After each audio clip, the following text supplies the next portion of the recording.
This episode of Food Psych is brought to you by my online course, Intuitive Eating Fundamentals.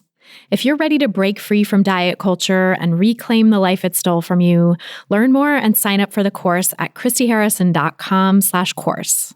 That's christyharrison.com/course. Welcome to Food Psych, a podcast about intuitive eating, health at every size, body liberation, and taking down diet culture. I'm your host, Christy Harrison, and I'm an anti-diet registered dietitian, certified intuitive eating counselor, and author of the book, Anti-Diet, Reclaim Your Time, Money, Well-Being, and Happiness Through Intuitive Eating, which is available now wherever books are sold. Join me here every week as I interview interesting people from all different backgrounds about their paths toward peace with food and their bodies. And by the way, on this show, we bleep out diet culture stuff like weight and calorie numbers, but we don't censor swear words or other adult language, so listener discretion is advised. Anti-diet revolution, we're for health at every size. Eat the foods you like. Food Psych. Hey there, welcome to episode 261 of Food Psych. I'm your host, Christy Harrison, and today I'm talking with intuitive eating co-author, fellow anti-diet dietitian, and friend of the pod, Evelyn Tribole, for her third appearance on the show. We discuss the new 4th edition of Intuitive Eating and how the book has evolved with each edition, the research that supports intuitive eating, the impact of diet culture and the weight loss industry, Evelyn's thoughts on intuitive eating and food insecurity, and so much more. I can't wait to share our conversation with you in just a moment, but first it's time for Ask Food Psych. This week's question is from a listener named Megan who writes, "Hey Christy, I'm a first-year medical student in Canada, and I've been following you and the anti-diet movement for a couple years now. As someone in recovery from both an eating disorder and diet culture, listening to your podcast and reading your book has been personally transformative. I'm always excited to share what I'm learning from you with others.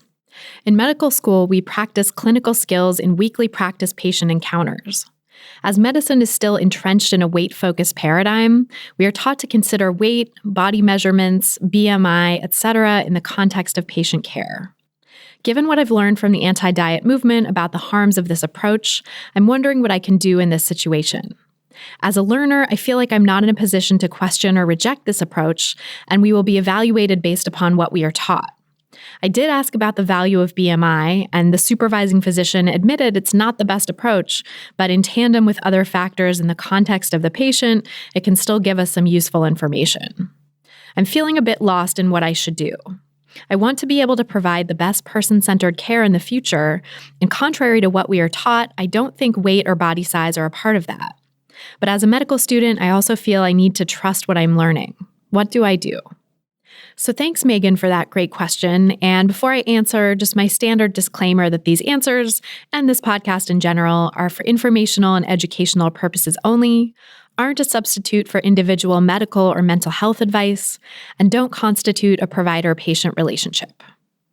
So first of all, I am sending you so much compassion. It sounds like this is a really tricky situation, and I've heard from so many people who are medical students or dietetic students or students in all kinds of other healthcare programs that it's really hard to navigate knowing this information about diet culture and disordered eating, and maybe to be going through your own recovery and your own healing while getting bombarded with diet culture in your program.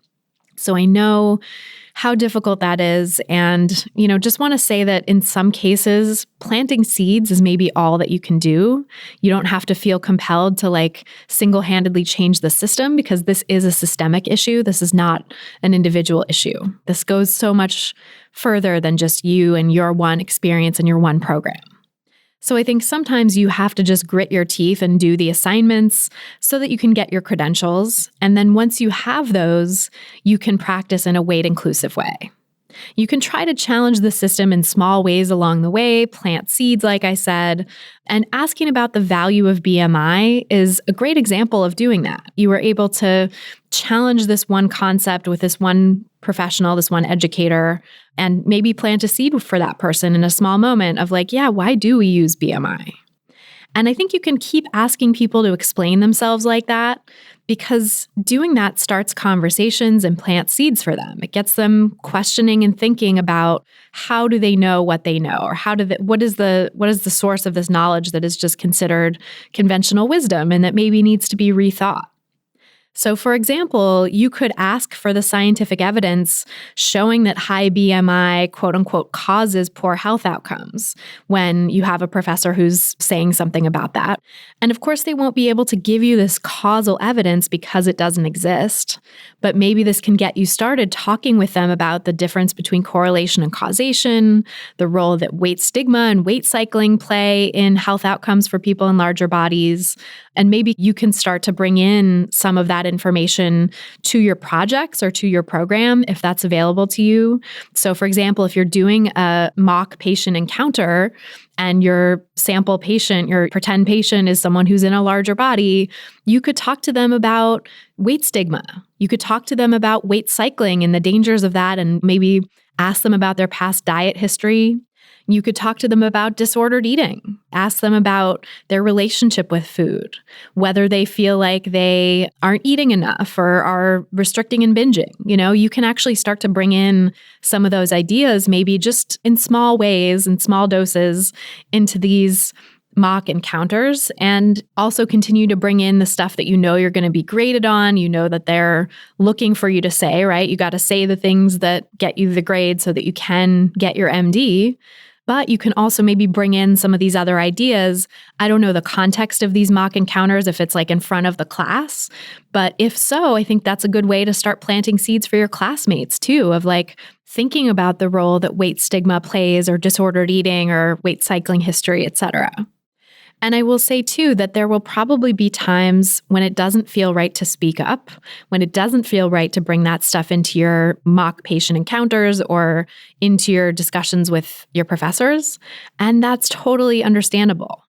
And so just remember to have compassion for yourself in that you may have to do things you don't agree with to get those credentials. And there may be moments when it just doesn't feel appropriate or available to you to be able to bring that up and challenge and plant seeds. And so just do what you have to do, right? Do the best you can. That said, though, I do want to highlight what I think might be some ways that you're policing your own thoughts. And that's an area that I think maybe you could work on opening up in.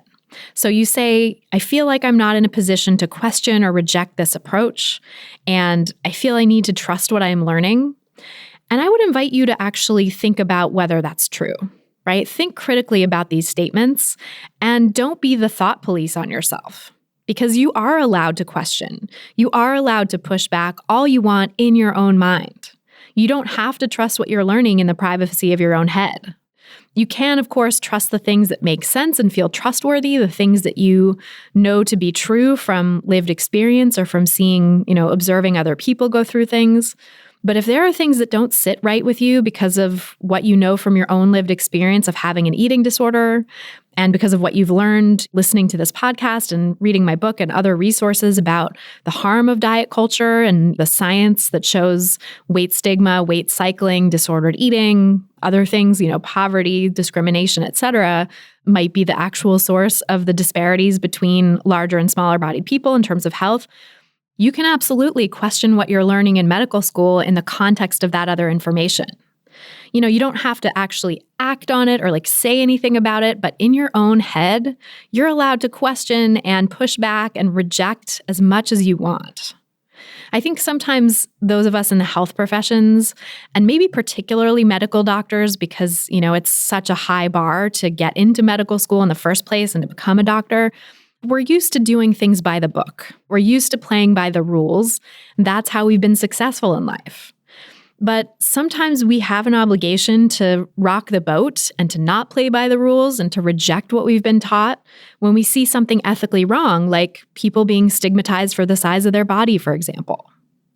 So I'd invite you to really just question and let your mind run free with the critiques, because even if you can't voice all or even many or most of the critiques right now, you'll be a lot more able to think critically and, think about what you're going to do when you actually do have those letters after your name in order to avoid doing harm and in order to support your patients in larger bodies. So now is the time to practice, even if it's in your own mind. And if you feel the capacity to push back and the moment is right, go ahead and plant that seed. Go ahead and just inject a little bit of questioning, a little bit of doubt into the minds of your instructors or perhaps your fellow students as well. And just know that even if you can't do that, even if you don't have the opportunity, you have free reign in your own mind. You don't have to be the thought police to yourself. So I hope that helps. And if you want to submit your own question for a chance to have it answered on an upcoming episode, go to christyharrison.com/questions. That's christyharrison.com/questions.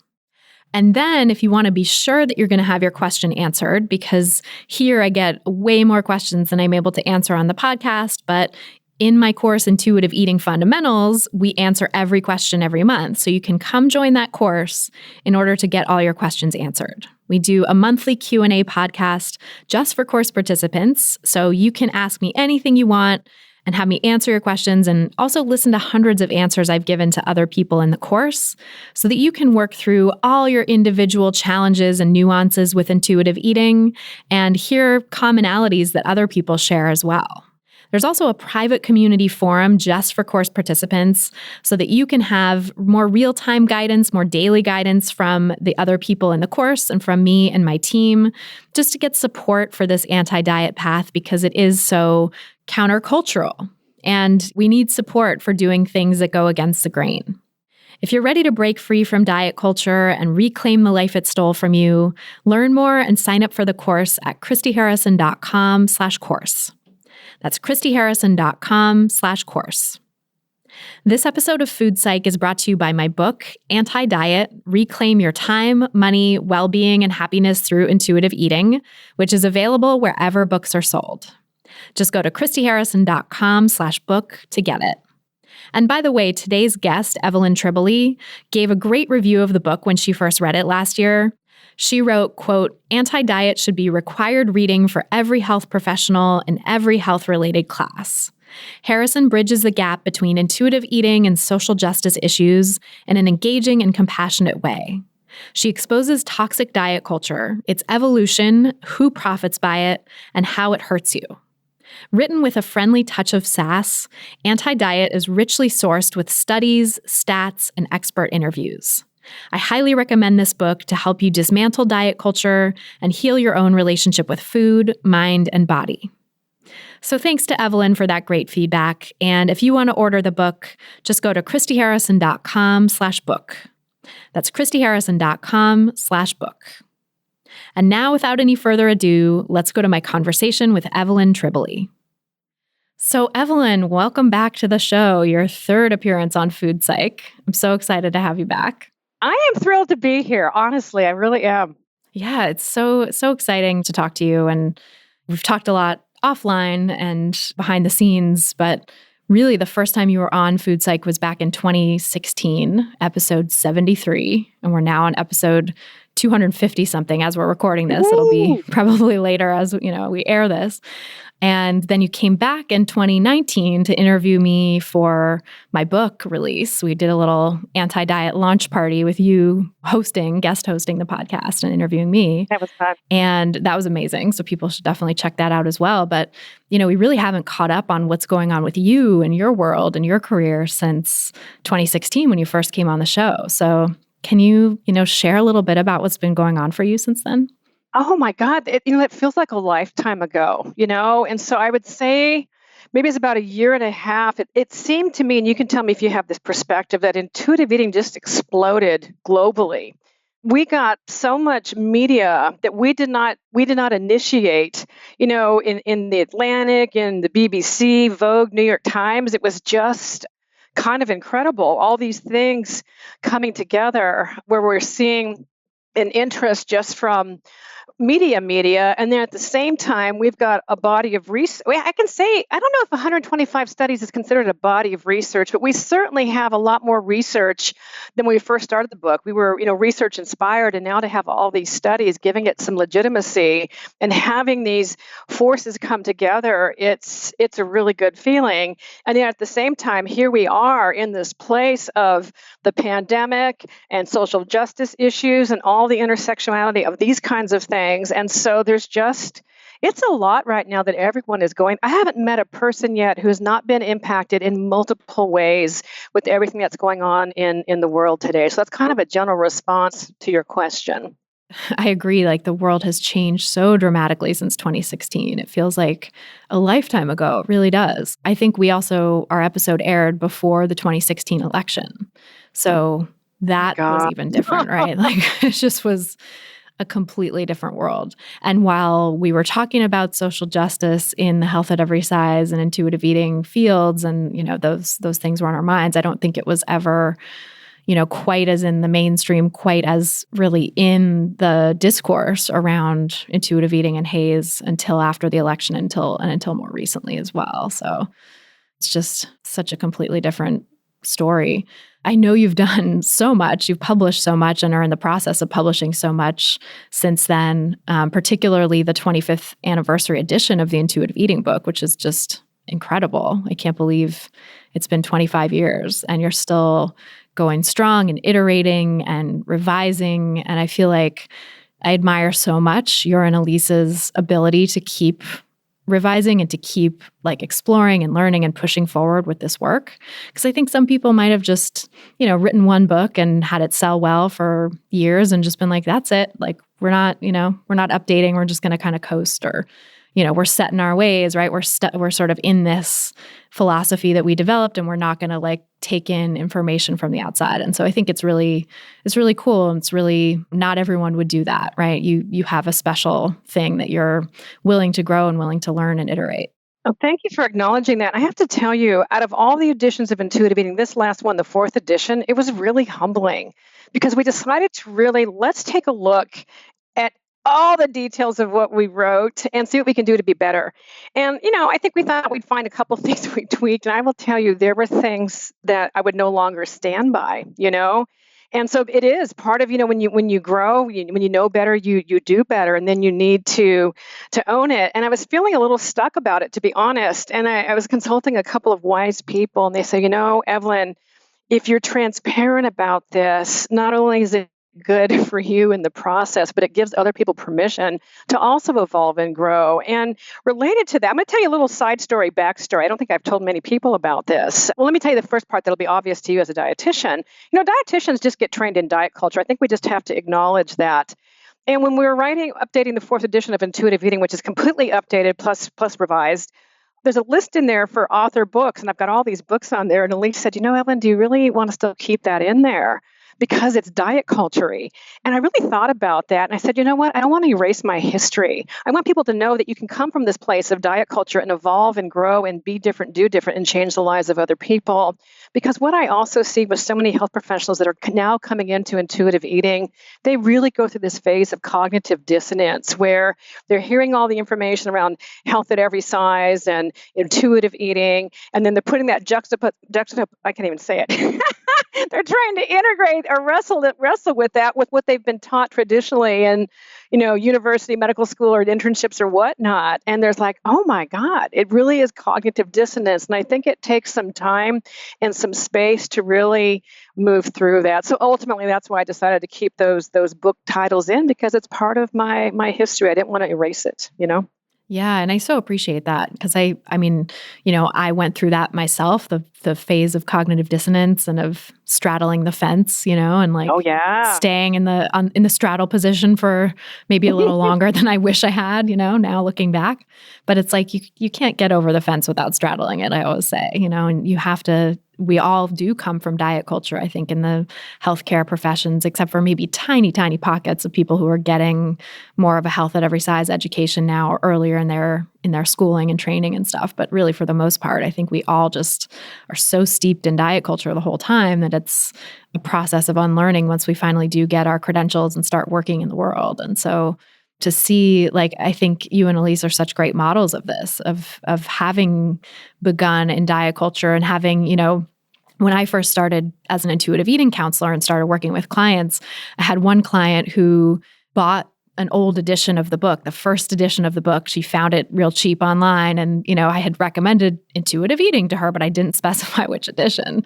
And she was horrified, she was just like, oh no, what is this? And I did not realize how much it had changed since the first edition. And so, that was a good opportunity for me to talk with her about how people evolve and how, dietitians in this field, even trailblazing ones like you and Elise, had to start somewhere and started in a, much, much more steeped in diet culture than you are now, and how you've evolved over the years, and how I definitely recommend at the time it was like, get the third edition, throw, donate that other one or whatever, and just get the third edition.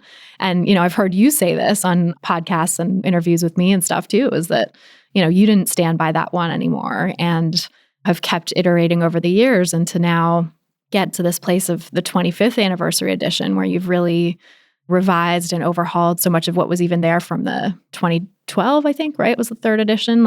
It was. Yeah. So much has changed since then. So much has. Yeah. And, I really believe we're in this place where we just need more humility. We need cultural humility. We need intellectual humility. We need lived experience humility, and I think if we can acknowledge that, that allows us to grow and to move on and to realize no one person, no matter who they are and how expertise they are. I even shy away from the term expert and expertise. No one has all the answers, and our work on the intuitive eating journey, oh my goodness.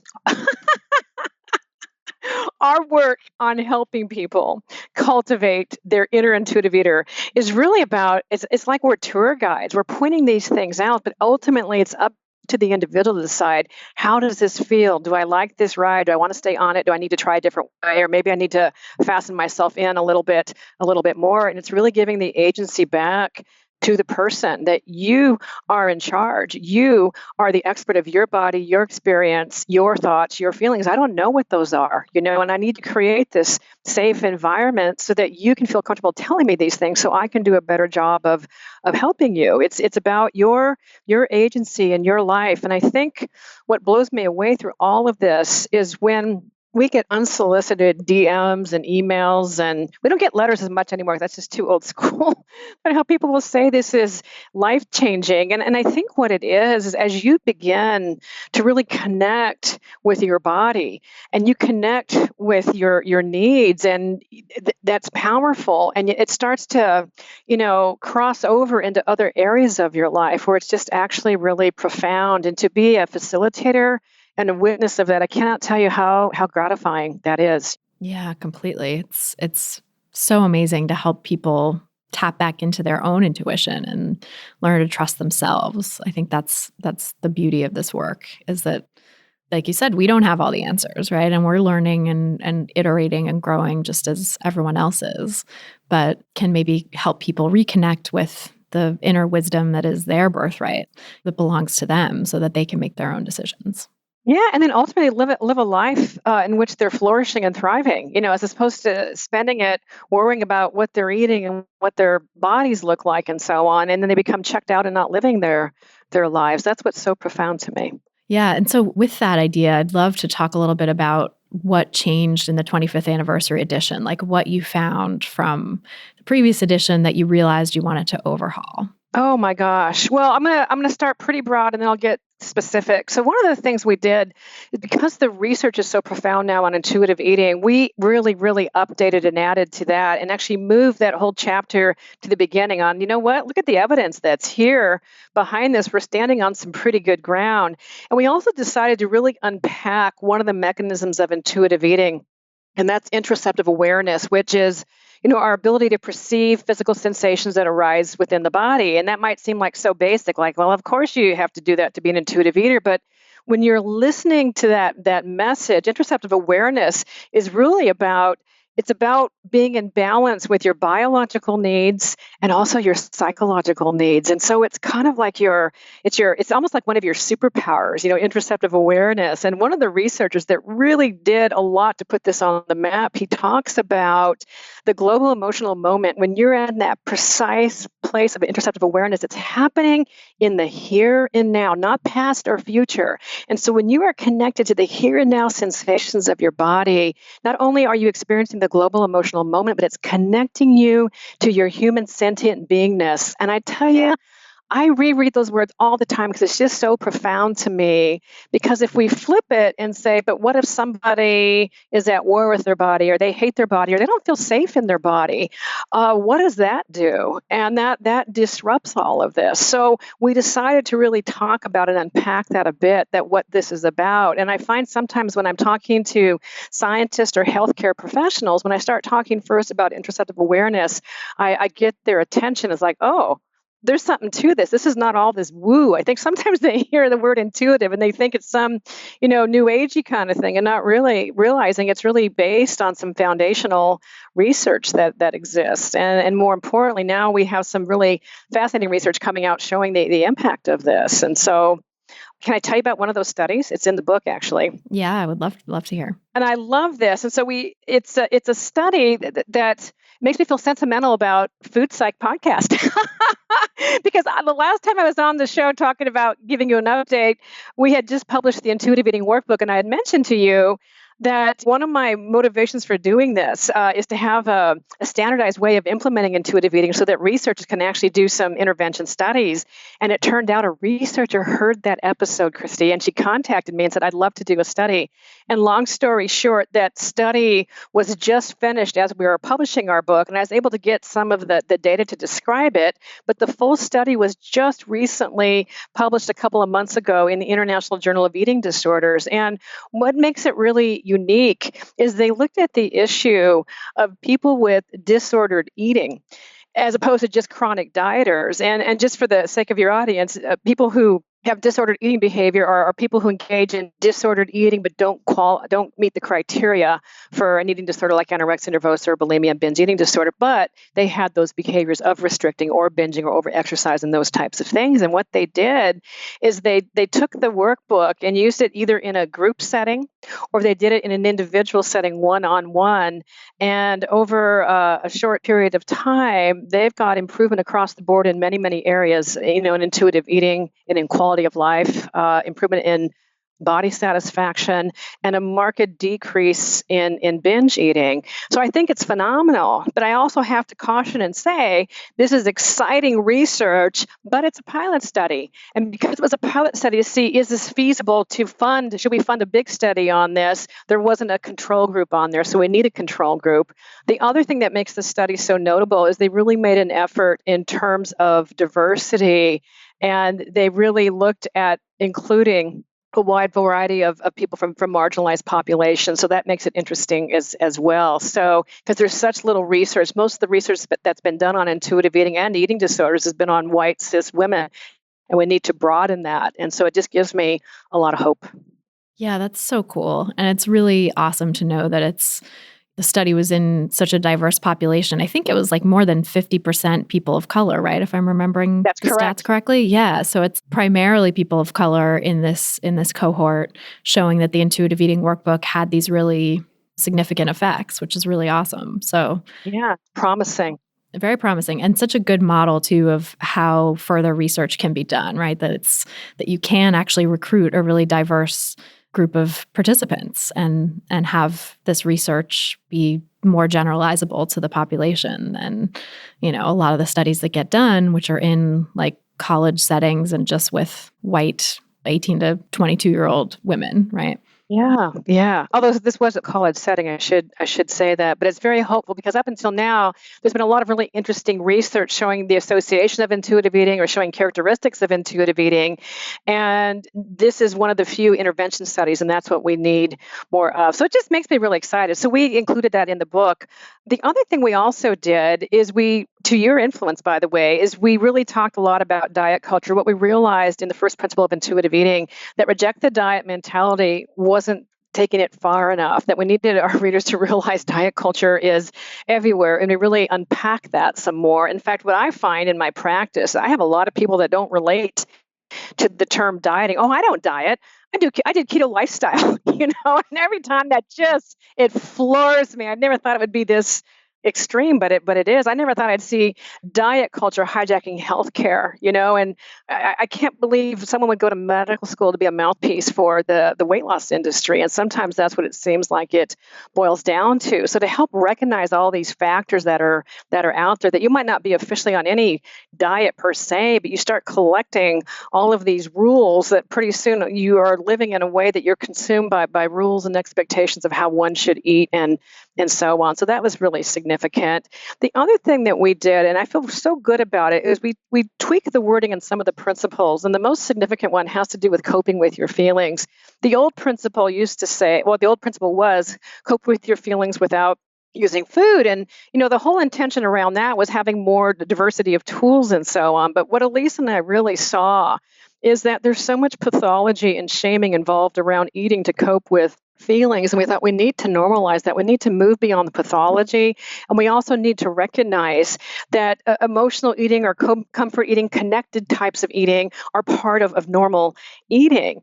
And if we have all this shame involved, it's like we have to undo some big areas. You got to let go of the shame, and then we got to be looking at other ways to cope if you want other ways to cope. And so what we renamed that principle is coping your feelings with kindness. And that has landed so well with my patients. We've got a lot of good feedback on that. And what I notice in general, even when I ask a patient or a client, what's a kind thing you can say to yourself, or what's a kind way you can look at the situation, it's kind of hard to be a smart ass to yourself, when you start talking from that lens. So it starts to put it into a context that's a little more healing and a little more compassionate. And yes, we look at ways that we can explore this in terms of coping. But the other thing we wanted to acknowledge, even though I think we did a pretty decent job of it in the earlier books, we talked about how when you don't get enough to eat, how you become really super focused on food. You become obsessed with food. And we thought we really need to put that as part of that principle. A lot of people come in and they say to me, oh my God, I'm a compulsive eater, I'm an emotional eater. And many times what really was going on is, oh my God, your body is surviving. We have this and I know you know this, but we have this natural compensatory effect. It's like your little cells are talking to each other. It's like, oh my God, she's trying to kill us again. Here we go, and then here come the cascade of hormones. Oh, let's get the brain involved. Let's have images of food. And then once we start eating, it's like, don't let it go. Don't let it go. And so in this work, as I was doing the deep dive, I'll tell you something, I'm kind of a geek when it comes to research. I actually have the original studies from the Minnesota starvation study. It's 2 volumes. I think it's a couple thousand pages, single space. And I really got into the psychology of it. I always do. And they were talking about the characteristics of the men when they were restricting. And it's kind of shocking. I'm not going to say calories. I don't want this to be triggering. But these men were actually still eating. And it was like being on a modern day diet, frankly. And they were talking about all the different things that happen. But it's this phrase that really got me. I'm sorry, I have to collect myself. It cracks me every time. This is a professional publication. And one of the men said, I am so sick of the nutrition masturbation.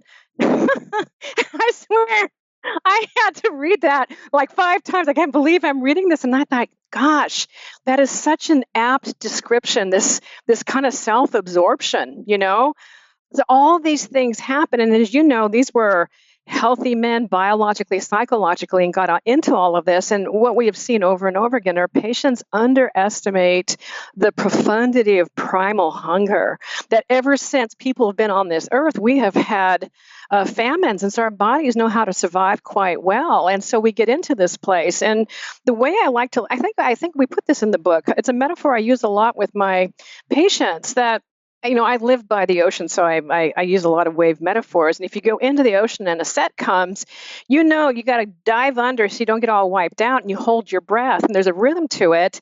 And then you come back up for air. But if it's kind of large, by the time you come back up for air, it's not this little polite inhale. It's a gasp for dear life. Even though you're having a little bit of fun, it's still a profound experience. And no one says, oh my God, you are binge breathing. You are addicted to air. No one says that. Everybody knows, oh, it's a natural compensatory response for not having enough air, for air insufficiency. And we need to start really recognizing that this is part of the process when someone's been dieting, meaning just because you're eating in a way that feels out of control, beyond your control, doesn't mean that you are emotional eating or that you have addiction and so on. And that's something that we also unpacked on there as well. When you start looking at the research on so-called food addiction, there's really a lot of problems with that. And what it does, in my opinion, it creates fear-mongering and takes away the agency around eating. And, the biggest challenge I find right now is not the rat studies. Those are so easy to deconstruct, and the rats that lose control, quote, over their eating with sugar, when they're put next to the control group of rats that have plenty of access to food, those same rats have access to sugar, and they can, give or take the sugar because they've had enough to eat. But it's all these human studies that are coming out of the Yale food addiction scale. When you take a name of an Ivy League school and then you add the term addiction, it makes it sound like it's a thing. And so I really did a deep dive on that. And when you take a look at the actual questionnaire, when it first came out, the first edition, the first scale rather, not the first edition, but the scale one, I remember reading that thinking, how do you get statistical significance on these college age kids, these privileged kids? How are these kids addicted to food? This thing that we need. And when I finally got a hold of the questionnaire and looked, I go, oh, they're picking up the consequences of dieting. They're just calling it something else. And now that there's a second version that got updated with the DSM-5, there's been more deconstruction of the research. And what a lot of critics are saying, it's just a proxy for other things. It could be a proxy for an eating disorder. It can be a proxy for trauma. And in my opinion, it also can be a proxy for someone who has a history of dieting. Because when you start taking a look at the research, at the weight science, for those that measure, and most do not, sadly, when they measure the unintended consequences of dieting, you will usually see some kind of loss of control eating or some type of binge eating. And that's really a sad commentary, because what you name something changes or affects how you're going to treat it and how you're going to prevent it. And so I think it's causing people to look in areas that they're not going to find solutions. But more importantly, on a practical level, I get patients that really believe that they're addicted. And I never question someone's experience. Yeah, I really believe you're having the experience, but what we name it, has an impact on you. And they're very rarely ready to start working on making peace with food when they're coming in that place. But I say, I'd like to share with you just what's going on, but behind some of this stuff, to let you know that there's another way, and the reason behind this could really be the history of dieting. There's also the possibility, yes, you have emotions and you've got the history of dieting. When the two come together, it's also really, really profound, but it's also really profound on what happens to your mind and body when you're kind to it and you nourish it on a consistent basis. And we don't have to live this way. And I ended up debating a sugar addiction scientist, a neuroscientist. It was actually a very good experience because we were both very respectful.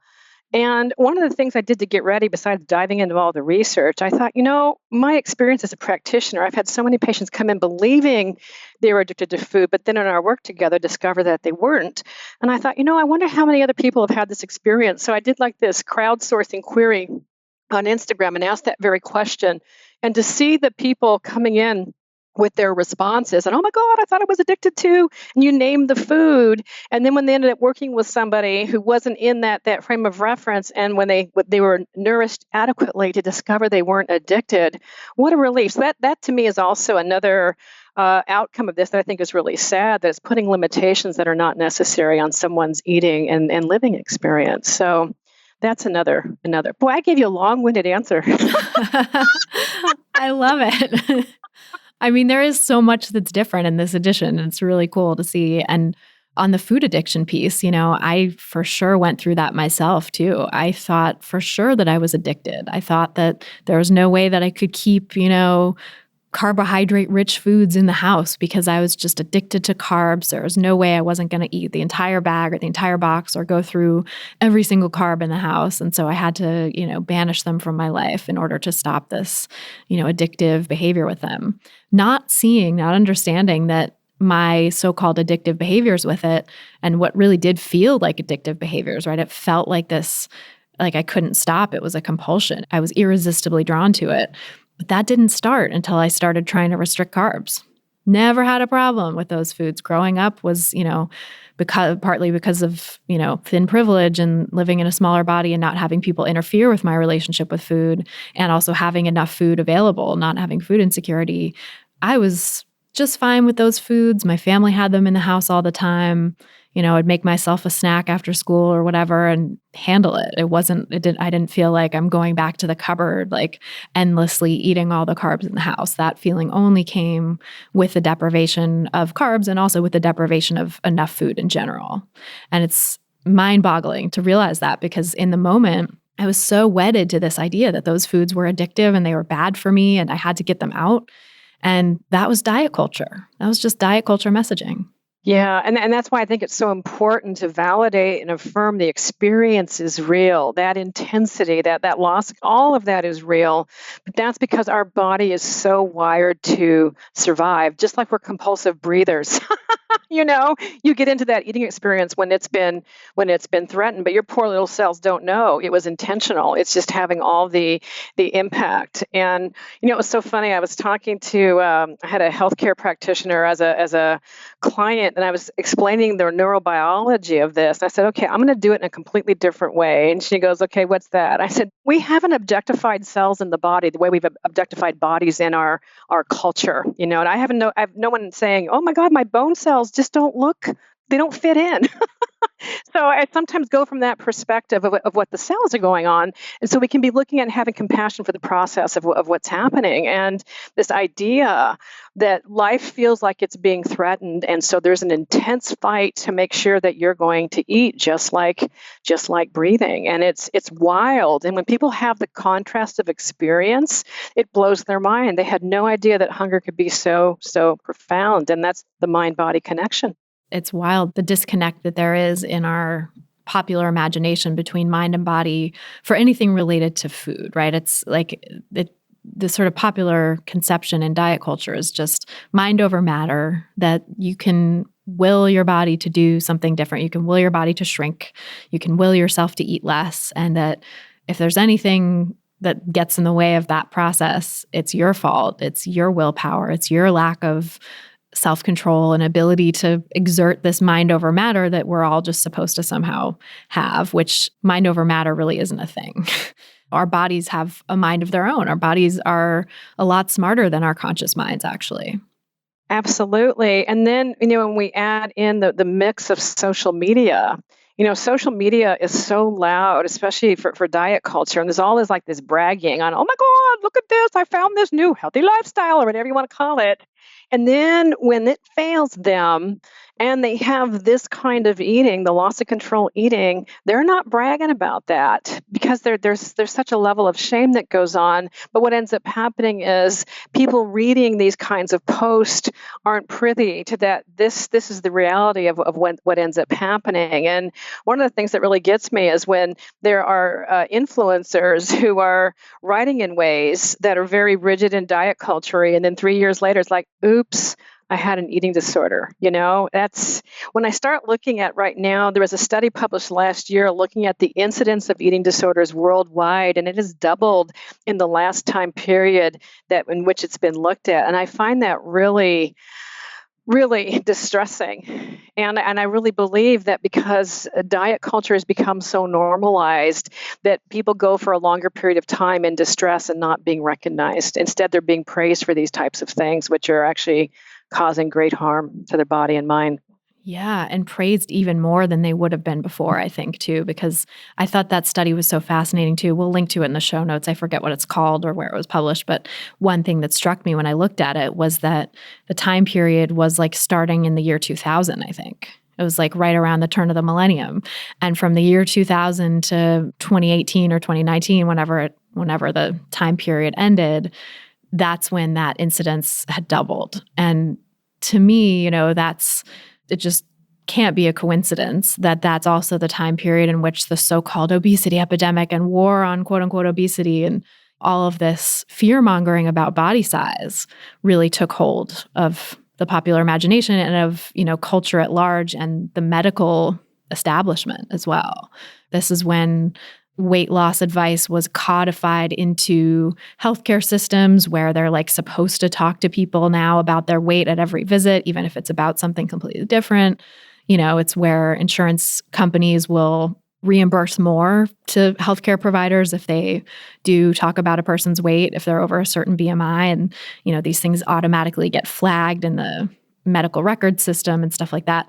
I just don't think it's a coincidence that this is the time period in which the rate of eating disorders doubled, right? And that's just clinical eating disorders too, which is such a fraction of the people who struggle. So imagine how much more disordered eating and chronic dieting increased in that period of time. Oh, yeah. And that's one of my biggest sources of frustration is medical care is really part of diet culture. So now, it used to be in the good old days. I don't even want to call it good old days, but it used to be 20, 25 years ago, a patient would come in feeling all this pressure from the weight loss industry, the beauty industry, fitness industry. That's formidable in itself. But now they come in and they say, and my doctor says, it kills me. And when I'm talking to doctors, I'll say, if weight loss diets were a medication, they would never, ever be approved for use because they don't work, they're not sustainable, and they cause harm. And in a great majority of cases, they cause the opposite of what you're intending.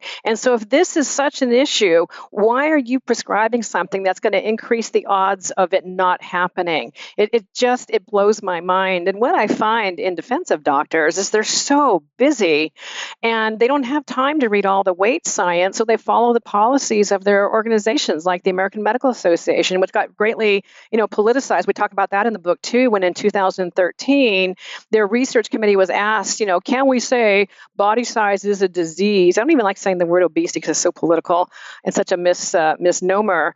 And the research committee said, no, there's not enough data. And the AMA said, we don't like that. So they took it to a vote and got outvoted. And that's, to me, when a lot of things changed. All this codification that you're talking about in terms of insurance and payments and all that stuff, it's really a big problem because it's become part of an industry. And there's a statistic we have in the book, and it escapes me. I'm going to give you the generalized number. It's a really big number. You usually see the weight loss industry being something around 71 billion a year or something like that. But we found a number that also included the fitness industry and also included healthcare in terms of weight loss surgeries and procedures. And that number jumped to about 300 billion, or it's expected to be 300 billion by year 2025. So that is profound, And so a lot of my patients come in feeling really stuck. And one of the ways I like to work with that is look at what has been your own experience. It is rare now that I work with someone who's never been on a diet. And when that happens, I get so excited. It's rare. But most of them have had experiences. And it's like, well, tell me what the experience has been with your body. What did your body do? And what's so interesting is, and every time I hear the story being told of their body and dieting, they will conclude with, and it really worked. And then I messed up. They feel like the failure, not realizing it's the process of dieting that has failed them. That when you start, and that's when I'll get into my little spiel about, everything you're describing is what research has actually shown. There's a body of research. And I'm, really? Yeah. So your body's actually working quite fine, and so is your mind. You're trying to do something that's not effective or sustainable, and that blows them away. Why doesn't my doctor know about this? So we have a lot of work to do, Christy. We have a lot of work to do.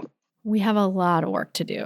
It's rare that an industry has so hoodwinked the entire population into believing that when the product fails, it's their fault. It's really kind of masterful in a way, obviously for very nefarious purposes, but it's like, how did that happen? As a student of rhetoric and communication, I'm so fascinated by like this mass deception that happened in this one particular arena is just so complete and thorough that people, same thing with me when I have clients come in and tell their story, it almost always is, yeah, and I was the one who failed. I just couldn't stick with it. I have no willpower. Even if they think they are already sort of anti-diet, even if they've been listening to the podcast for a while and they, are dipping a toe into intuitive eating on their own and stuff, it's like there's still this guilt and the shame that they carry of feeling like it's their fault. And it's really not. It's not. And I think what we have to start looking at is that how medicine is actually part of the cultural paradigm, and sometimes actually we include, this is something new in the book too, we talk about the Semmelweis reflex, and that's named after Dr. Semmelweis, and he's the doctor that discovered if you wash hands, you will actually save patients' lives. Now, right now, that is something everybody knows without a doubt. But back then, I believe it was the 17th century, he was literally laughed out of medicine. And there's like, this is preposterous. We're gentlemen. Doctors don't kill their patients, and we don't need to wash our hands. That was the attitude. And, he discovered this, a few decades before Pasteur came out with germ theory that ended up, validating this very thing. And so the Semmelweis reflex is named after this phenomenon. When new research comes out to dispute the popular paradigm, this is how it's met with incredulity. And I think our most recent example is with ulcers. Back, I think it was in the 80s, two doctors discovered, hey, it's a bacteria that causes ulcers. And the elite, GI physicians were like, oh, no, it's lifestyle. And during that time, patients, part of their stomachs were being, cut off, having partial gastrectomies because of bleeding ulcers. And then finally, one of the doctors isolated and gave himself the bacteria and then got the gastric ulcer. And long story short, they ended up getting the Nobel Prize in medicine. So we see this. So that was one way I used to explain it. But then, after reading Sabrina String's book, Fearing the Black Body, The Racial Roots of Fat Phobia, that's even a deeper dive. When you look at the cultural influences of racism and patriarchy and religious dogma on how that had to do with the impact of body size before healthcare was even involved, I think it's really profound that this is bigger and deeper. And I have a lot of my patients actually reading that book to really, really unpack it. And it blows them away. Yeah, and I think it's so important to recognize those roots. And, that book is so great. And Sabrina Strings was on the podcast too. For anyone who's curious, you can listen to that. I think it's episode 196.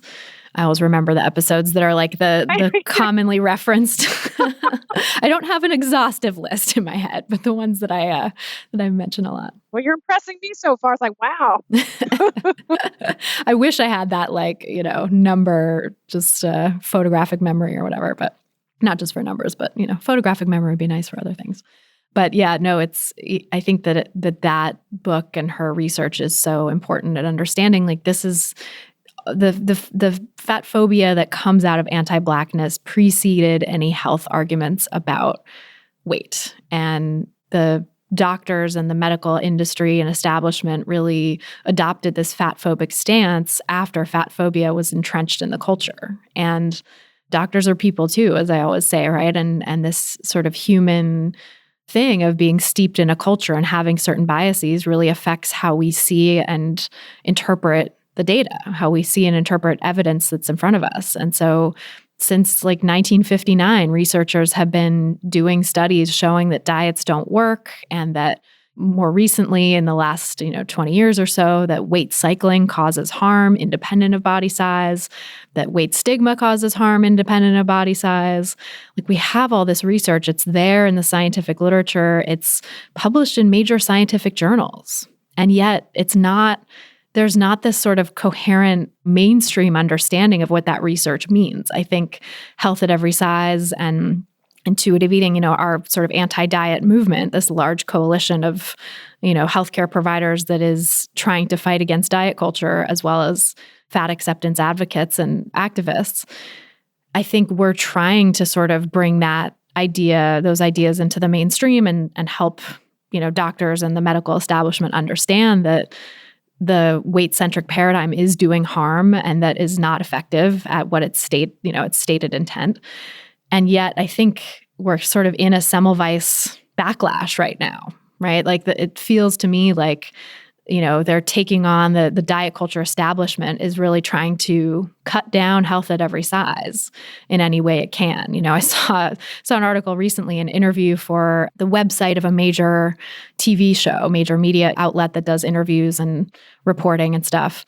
The website had interviewed the guy that I happened to debate at Fancy years ago, the health at every size versus weight management debate, saying why the anti-diet movement is so bad for people. Right? It's like they're trying new rhetoric, testing out new studies to reference to supposedly say why anti-diet is bad and why, long-term weight loss is really possible and it's beneficial and all this stuff. And, I see that and it's just like they're running scared. they're trying to head us off at the pass because they see this sea change coming, and it scares people who've made their living, their entire careers based on weight loss. Well, and then their identities are tied up in that also. But I agree with you. In fact, after you published your op-ed piece in the New York Times on this whole issue, I saw a counter piece in a different newspaper. I wish I remember the names, I don't, but there were two prestigious physicians, both working in the weight loss industry.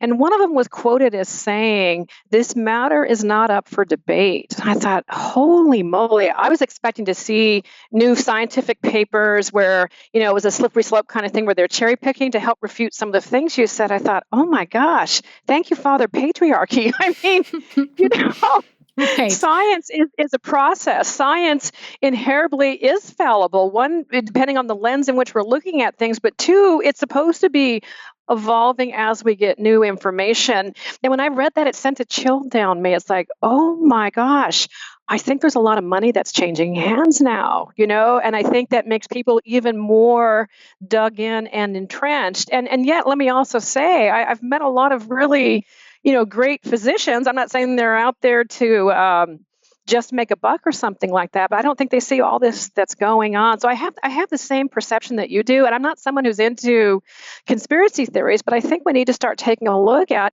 if we really want to make a meaningful change. It's one thing to write a book, and kudos for you, Christy, for writing yours, because it's awesome. But how do we get policy change? And when we start changing policy, that gets threatening for a lot of people. And I think that's what we're starting to see, that people are starting to feel threatened by this. And then the fact, and this is what gets me, is the audacity for diet culture to co-opt the language of intuitive eating. That's something that really burns me, because that can cause harm and it causes confusion. And so that's another example, though. They're saying that their model isn't working, so they're going to start using our language. And it's not just intuitive eating, they're co-opting mindfulness, and mindfulness has that's a great way to be going as well. It's very compatible. They're co-opting anti-diet. One of the major diet companies comes up first in search, paid search, right? It's an ad that is on the first thing on the landing page for anti-diet. Yeah, so it's like gaslighting. It's like a double gaslighting. Totally. Dieting doesn't work, but we're anti-diet. And here, just follow our app and count calories, and we'll give you some psychological tips along the way. Right. Follow our intuitive eating. They use intuitive eating too. They say, it's eat when you're hungry and stop when you're full. It's turning intuitive eating into a diet. It's just mind-boggling to me. And then my biggest fear then is someone who's not aware of this is they follow something like this and they'll say, oh my God, I must really be messed up that I can't even do this intuitive eating anti-diet thing, not realizing it's because it's a load of bullshit, basically. They're using our language to wrap up their diet. And there's been, as you said, so much research now. It blows me away that it's not being acknowledged. It's not just like a nice idea, it's causing harm. It's not even that it's just ineffective. It's causing harm. I know that you know this. It gets me just all riled up. No, same, always. It's so frustrating. I'm just so curious, like this popped into my head, and I think I've heard you talk about this elsewhere, but we haven't talked about it on the podcast. Do you ever wish that you had trademarked the term intuitive eating to keep it from falling into these nefarious hands? Well, yes and no. And I'll tell you why I have mixed feelings about it. Is we, in the beginning, were very excited when health professionals were just using it. And especially when we started seeing research. I don't think Tracy would have done her research on intuitive eating if it was a trademark kind of thing. It'd be so commercial, But I'll tell you right now, we are working with a trademark attorney. I'm not going to tell you what the languaging is, but it's some languaging that looks like it might be really helpful, and it's going pretty well. I won't know till October, December, so I don't want to. I'm being superstitious. I don't want to jinx it. So we're looking at a legal angle to help protect this, because we want people to be using it, but we don't want people to be abusing it, And I've seen dietitians abuse it, where they use intuitive eating with weight loss. It's like, no, read principle number 1, reject the diet mentality, It's unbelievable to me. So hopefully we'll have some recourse. And I maybe a way of looking at it is that we're having a dent, we're having an impact, which is why diet culture is looking at co-opting our stuff, and it's a big problem. So watch out. One of my most popular posts on Instagram is how to spot fake intuitive eating, because I want you to know if it has you counting or measuring or anything like that, run away. If it has you focusing on changing your body size, run away. That's not intuitive eating. Intuitive eating is for all bodies. It's not about seeking a size. It's a public interaction, so I can go ahead and say, I don't even remember her name, but someone on Instagram with a pretty large following posted a before and after picture of herself and then made this statement: this is not a before and after picture. Talk about gaslighting.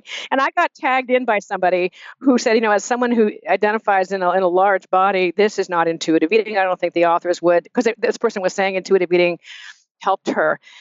And it's somebody with a PhD. So I chimed in and I said, yeah, this is not our model. And when you use the tools of diet culture, I'm not criticizing your journey, but when you're using your journey and you're using your body size as evidence, you're then now creating the expectation that certain bodies are looked certain ways if you do intuitive eating. We can't use the tools of diet culture to be doing intuitive eating or health at every size. And the sad part is, I said, we were all trained in diet culture. I'd be happy to take this conversation online, shoot me a DM. And she just ended up doubling down. So that's happening out there as well. She hid behind her PhD. And this is an example, of science silo mentality. I don't think I've ever told you this, but in my career, my writing career, I was befriended by a scientist. I got so lucky.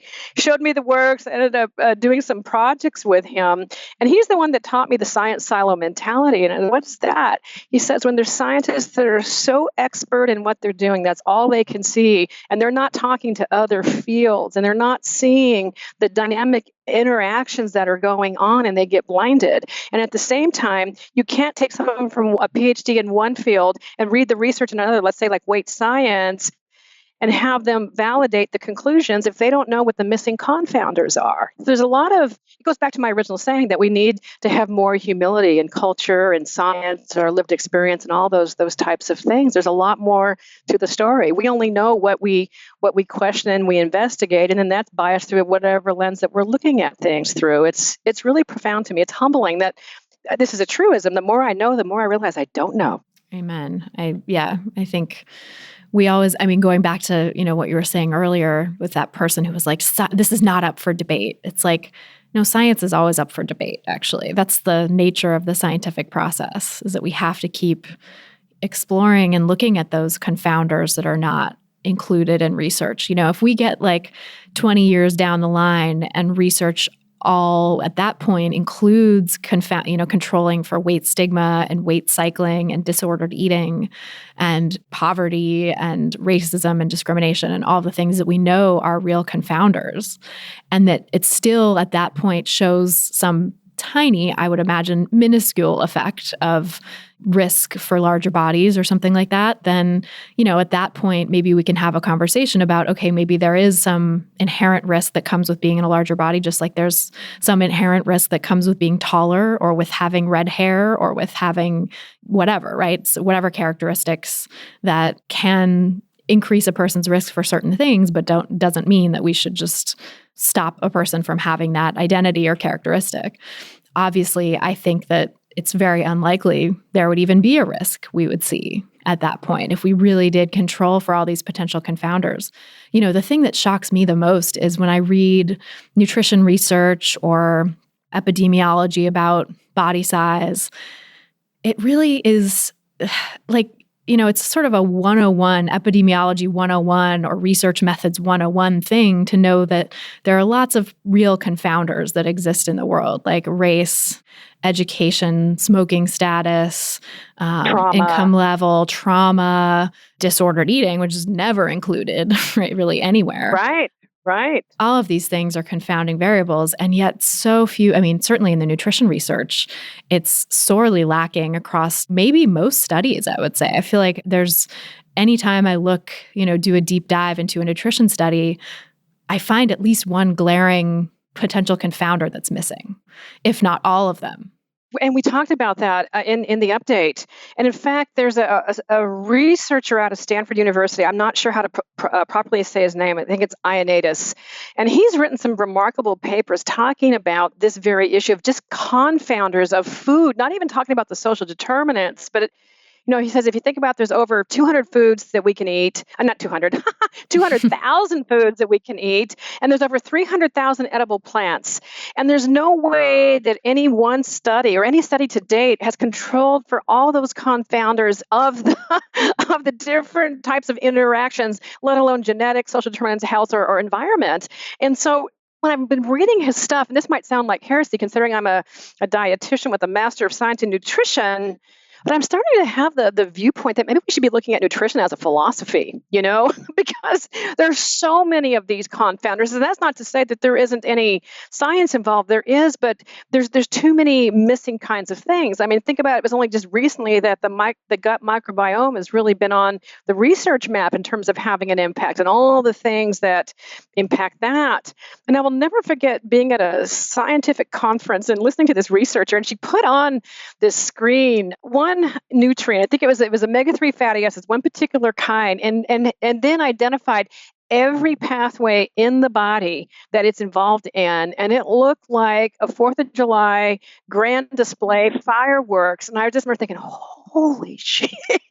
And this is not even looking at the confounders within all of that in terms of the minerals, the enzymes, limitations, all these kinds of things. And so what happens with nutrition these days, it's become so reductionistic. That it's just nutrients or nutritionism. And when you think about the impact, I'm going to do a sidebar, but it's related with Margaret Mead. This is something we included as well, that, back when the Food and Nutrition Research Board was formed during World War II, they had two committees. They had the nutrition scientists, but they also said, you know what, we need to change behavior because they wanted to see how to feed the soldiers, but also there's food shortages. So how are we going to deal with that? And it's like, ooh, we got to change behavior. So we better get an anthropologist involved. And so they did. What a great idea. But when the war was over, they terminated her board. They got rid of Margaret Mead and her whole task force, but they kept just the nutrition scientists. And I think that's where one of the root problems is we have taken out that part, that we don't eat in isolation. And just a moment ago, I was talking about the biochemical and biological aspects.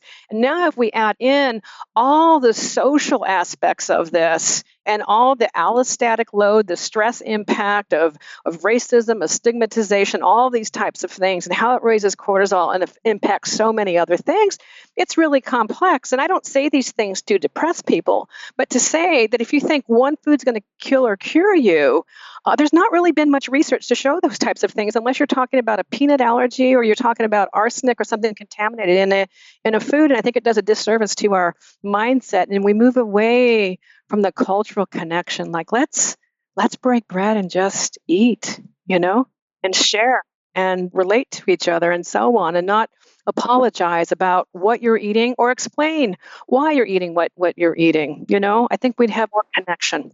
Oh, so well said. I so agree. And I think we'll put a link to Ioannidis's work in the show notes. I don't know if I'm saying that correctly either, but I've read a lot of what he's written with great interest, and also started to feel like nutrition really is more of a philosophy or a worldview than it is a real science, a hard science with actual evidence of what we're, that can guide what we should do. Because at the end of the day, it misses so much nuance and so much humanity, right? That cultural connection that we have to food, the ways that we connect over food, the ways that we have access to food constrained and limited by our culture, by our position in society, our socioeconomic status, our race, our all of these things. It's a lot more complicated than just, people who eat more of X food live X years longer. Well, yeah, and then you bypass what the big problems are. You're telling everyone just to eat better, but when someone doesn't have access to food or they don't have clean water that's not contaminated, we're not giving solutions for that. And, one thing that's been criticized, or criticisms we've had with intuitive eating that are rightly so, what about access? I think it's a really good question. Or what about people in marginalized bodies? I've had some great conversations. I've had people say, conversation with some fat activists that It's one thing if somebody has thin privilege or they're straight size and they make peace with food, they make peace with their eating, and intuitive eating is a kumbaya experience. But you take somebody in a marginalized body, let's say a fat body, they've made peace with their body, they've made peace with eating, they're an intuitive eater, but they go out into a hostile culture. And the question is, what are you doing about that, Evelyn? And I said, that is a really good question because we're not addressing the system. And that's where I'm opening this up and saying, how can we be doing better in terms of access, in terms of systemic change? And so my vision has become greater. I actually hired a social justice coach. Even using the word social justice coach sounds like a disservice to her because she's an amazing woman who has taught me a lot. And so I'm learning. I want to be transparent about that. How do we have access and how do we help someone be safe in a body that doesn't feel safe to be in, whether it's race or size or gender or whatever the issue is. And the fact that Elise and I both have so many privileges that we've been blinded to a lot of these important issues.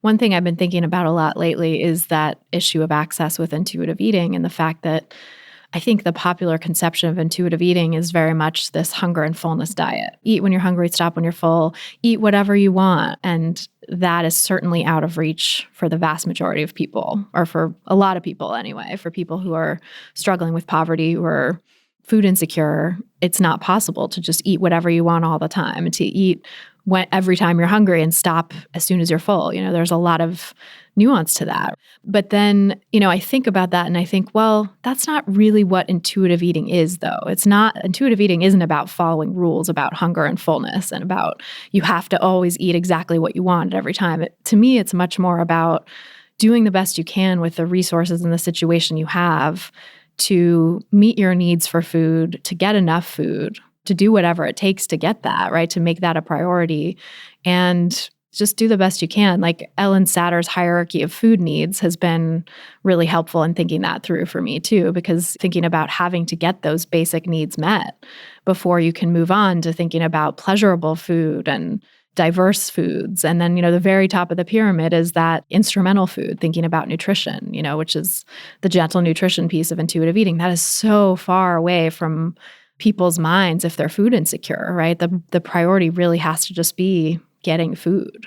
So I think making that connection between and sort of showing people what the nuances of intuitive eating are, that it actually isn't just this rule-based system that you have to follow these 10 principles or else you're not doing intuitive eating or else you're bad. It's not that at all. No, it needs to be personalized. And I would say also that when we're looking at food insecurity, satisfaction is a different definition. It's like, what's going to fill my belly and sustain me? I'm not going for a salad. If I don't have any money, I'm going to go for something that's going to last a longer period of time. And also to recognize, and we mentioned this a bit in the book, is that when you have food insecurity, the risk of, I don't even know if it's fair to call it binge eating. I'd say it'd be survival eating, the compensatory eating that can happen when you have access to food once again, or you have access to money. And the part that really gets me, I unpack this with my patients. I usually ask about a food insecurity history, or I just ask, was there ever a problem having access to food growing up? And what ends up happening is if someone has food insecurity growing up, and then as an adult, they decide they have plenty of food. It's not even an issue. They're on their own. They're taking care of themselves just fine. But they decide intentionally to go on a diet. They're actually recreating the trauma of food insecurity. And this was a light bulb moment many years ago. I was working with somebody, and she said, Evan, I don't understand. Every time I sit down to eat, I've got this fear like I'm never going to eat again. Is that weird? And that's when I started doing deeper dives into food insecurity, and she had that. And I said, when you consider that background, and even though the dieting was intentional on your part before you started seeing me, you're recreating the trauma. Your little cells are, oh my God, she's at it again. So it really does make sense that your body is experiencing something from the past like that because it remembers the trauma. And I think that's important to know. That's why sometimes even when you're thinking you're at peace, why am I having this anxiety? Well, when you've had trauma around your eating, it can really be profound. It can be healed, let me say that, but it's really profound. And that's the other thing with intuitive eating we have to recognize is everyone's path is different. People will ask, how long is it going to take? It depends. The more complex your history, the more complex the healing. If you're put on a diet at the age of 5, I actually had a patient that came in and brought me the food journals from her Weight Watchers that her mom put her on at the age of 5. That is a powerful message that you can't be trusted with your body. You can't be trusted with your appetite. Your body is the wrong kind of body. So you start that as your baseline. There's a lot of healing and unlearning to do. And so it's important to have compassion for yourself. It's important to recognize intuitive eating is not pass or fail. It's a journey of learning and discovery. And if I think that's the one thing with diet culture, it really creates and cultivates binary thinking, pass or fail, all or none, I did good, I did bad. But if instead we can start asking the question, what can I learn from this experience? Let's say you had an eating experience that you're really upset about. Okay, you can own that, be true to that's real. But what can you learn about this? What's the context that got you there? And I find if we can do some learning around it, it helps us let go and not continue to perseverate and ruminate over something that happened. We let it go and we move on and do it differently if possible the next time around. And that's a big part of this healing. Yeah, and the self-compassion that takes too, right? To step back from judgment and to say, what can I learn from this? How can I use this to care for myself? Rather than how can I use this to beat myself up? Exactly. And I'll tell you, I have this blows me away. So I have a lot of patients that struggle with the self-compassion piece. And yet, this is the part that blows me away. I will ask if they have kids, what would you say to your kid if they were experiencing this exact same thing? Or if they don't have kids, what would you say to a friend or loved one? And do you know, I haven't had a patient yet who isn't able to come up with something, especially if they have kids, I've seen. And they come up with these most beautiful things. And I sit there dumbfounded. I go, oh my God, did you hear what you just said? And they said, yeah. Did you see how effortless this was? Did you hear how genuine it was? Yeah. You know what that tells me? And they're like, no. You are capable of compassion when it's directed toward other people. And I think the work right now, it looks like you need the practice of directing it toward yourself. What if you were to recreate this the next time you're feeling stuck or hard on yourself around your eating or your body? What would I say to? And whoever was their image, it could have been, a kid, could have been a friend, or sometimes I say a puppy. When they've had fraught relationships, puppies are unconditional love.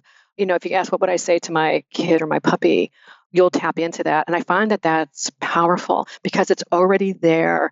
It's just been covered over and it's been shamed down by diet culture. You have that wisdom. We just have to start practicing the shift toward yourself. Oh, so well said. Evelyn, I could talk to you forever. This was such a great conversation and there's a million other directions we could have gone, but always a million. I know. This stuff is endlessly fascinating. So glad we get to vibe out on it. Could you let us know where people can find you online, learn more about your work and about the exciting new stuff that you have coming up?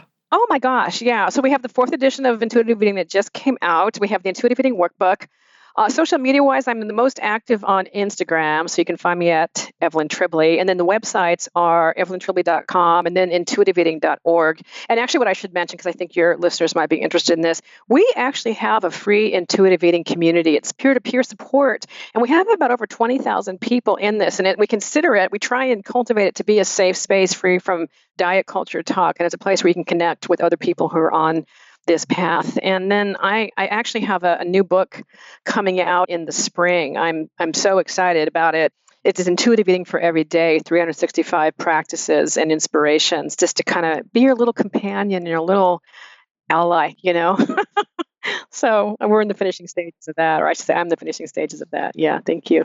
Yeah, we'll put links to all that in the show notes so people can find you and learn more about your work in the community. And yeah, thank you so much for everything you shared. This was so great. Thank you. So that's our show. Thanks again so much to Evelyn Tribole for joining us on this episode, and thanks to you for listening. If you want some help healing your relationship with food, you can get support from me for free by going to christyharrison.com/strategies. There you can sign up for my email list and get my free audio guide, 7 Simple Strategies for Finding Peace and Freedom with Food. Just go to christyharrison.com/strategies.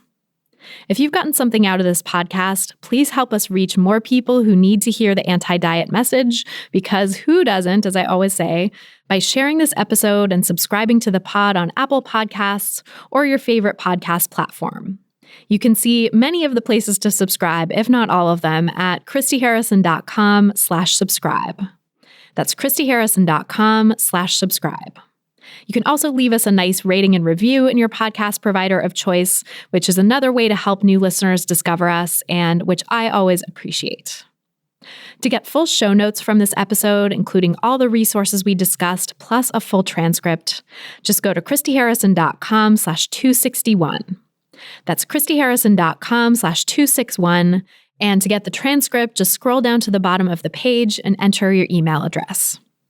This episode was brought to you by my online course, Intuitive Eating Fundamentals. If you're ready to make peace with food, break free from diet culture, and reclaim the life it stole from you, learn more and sign up at christyharrison.com/course. That's christyharrison.com/course. A big thanks, as always, to our editor and sound engineer, Mike Lalonde, our community and content associate, Vinci Chue, our administrative assistant, Julianne Watasik, and our transcriptionist, Mycroft Holmes, for helping me out with all the moving parts that go into producing this show every week. Our album art was photographed by Abby Moore Photography and designed by Melissa Alam. Our theme song was written and performed by Carolyn Pennypacker Riggs. And I'm your host and producer, Christy Harrison. Thanks again for listening, and until next time, stay psyched.